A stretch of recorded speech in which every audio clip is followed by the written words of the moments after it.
મારાથી અબળાથી શું થાય એવું દીકરીઓ વિચારે ને એના માટેની આ રિયલી વાત તમને કરી રહ્યો છું અને સાચી હકીકત વાત કરી રહ્યો છું। તમને વાસ્તવિક જે બનેલી ઘટના છે એ વાત તમને હું કરી રહ્યો છું। ભગતસિંહ રાજગુરુ અને સુખદેવ ભારત માટે દેશ માટે ફાંસીના માચડે સડી ગયા આપ જાણો છો અને એના પછી આખા દેશમાં એક જુવાળ ઊભું થયું। ક્રાંતિકારીઓ યુવાનો નીકળી પડ્યા કે હવે આપણે દેશ આઝાદ કરવો જ છે।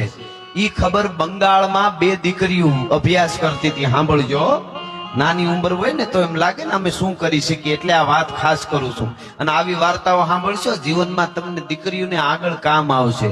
તમારું ઘડતર એટલું થઈ જાય તાકાત નથી કોઈ તમારી સામે ખોટી રીતે મીટ માંડી શકે।